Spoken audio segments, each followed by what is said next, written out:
नमस्कार दोस्तों, आज मैं आपको वैशाख कृष्ण पक्ष की बरूथनी एकादशी व्रत की कथा सुनाने जा रही हूँ। प्रेम से बोलिए विष्णु भगवान की जय हो। भगवान श्री कृष्ण ने कहा, हे पांडु नंदन, अब मैं तुम्हें बरूथनी एकादशी व्रत का महत्व सुनाता हूँ। सुनिए।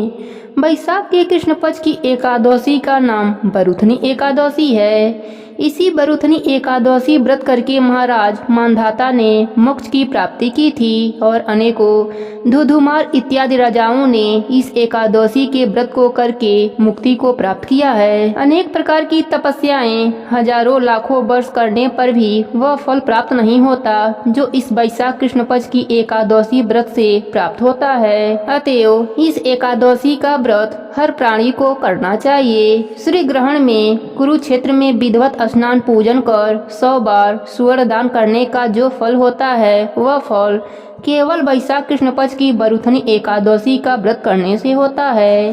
श्रद्धा और भक्ति के साथ इस बरूथनी एकादशी व्रत करने वाले के समस्त मनोरथ पूर्ण होते हैं और वह इस लोक में रहकर सुख और ऐश्वर्य का भोग करता है और अंतकाल में स्वर्ग सुख को पाता है। गजदान महान पुण्य को देने वाला और पाप एवं संताप का नाश करने वाला है।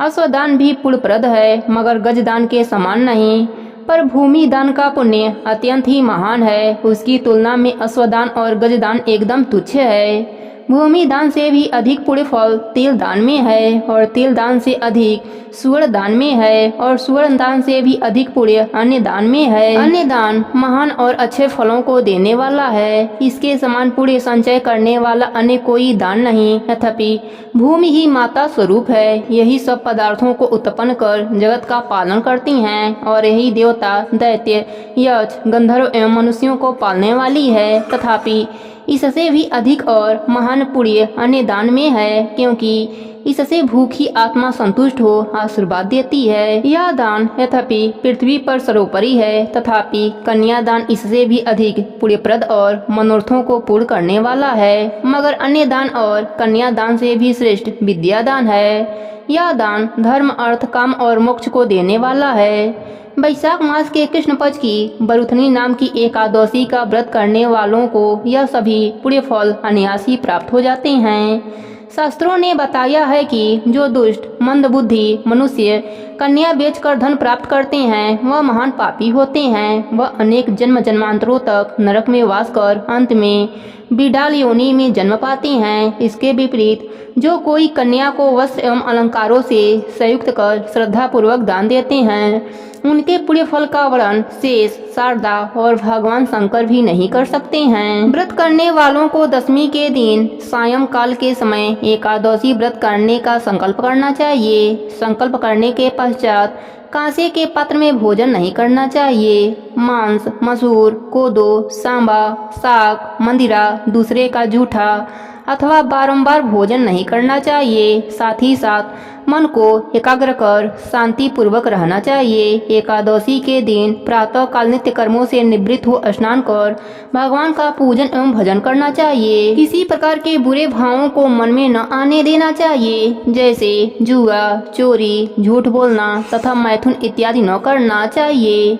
शांति से सात्विक बुद्धि धारण कर भगवान का भजन करना चाहिए। दिन एवं रात किसी भी समय निद्रा के वशीभूत नहीं होना चाहिए, बल्कि जागरण कर भगवान के सामने नित्य गीत आदि करके भगवान की आराधना एवं पूजन करना चाहिए।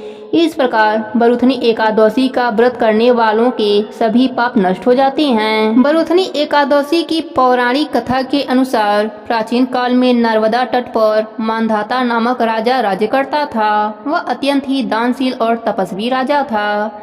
एक दिन तपस्या करते समय एक जंगली भालू राजा मांधाता का पैर चबाने लगा। थोड़ी देर बाद भालू राजा को घसीटकर वन में ले गया। राजा घबराकर विष्णु भगवान से प्रार्थना करने लगा। भक्त की पुकार सुनकर भगवान विष्णु ने अपने सुदर्शन चक्र से भालू को मारकर अपने भक्त की रक्षा करी। भगवान विष्णु ने राजा मांधाता से कहा, हे वत्स, मथुरा में मेरी वाराह अवतार मूर्ति की पूजा बरूथनी एकादशी का व्रत रखकर करो। उसके प्रभाव से तुम पुनः अपने पैरों को प्राप्त कर सकोगे।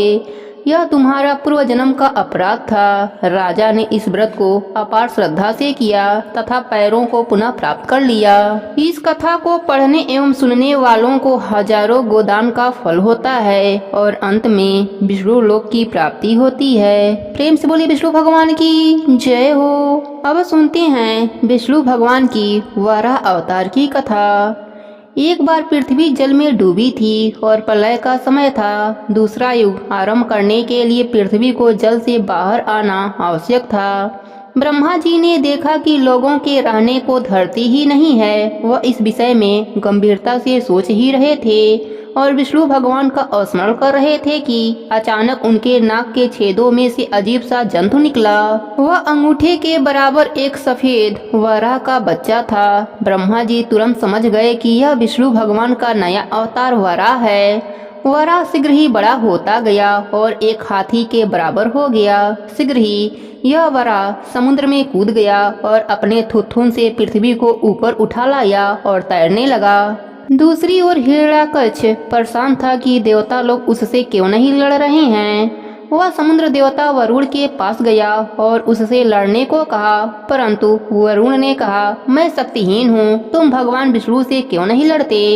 उसी समय नारद वहां पहुंच गए। उन्होंने बताया, विष्णु भगवान वराह के भेष में पानी के भीतर हैं। वे पानी में क्यों छिपी हैं। यह कहते हुए हिरण्याक्ष पानी में कूद गया और चिल्लाने लगा, ओ कायर, मुझसे लड़।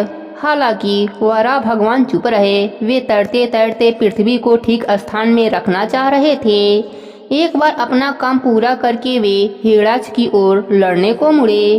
हिरण्याक्ष एक विशाल गदा लेकर वराह भगवान को मारने दौड़ा। भगवान ने वह गदा उसके हाथ से छीन लिया और अपने एक पैर से उस राक्षस को इतने जोर से मारा कि उसकी मृत्यु हो गई। एक बार फिर बुराई का अंत हो गया और वराह अवतार भी समाप्त हो गया। प्रेम से बोलिए विष्णु भगवान की जय हो।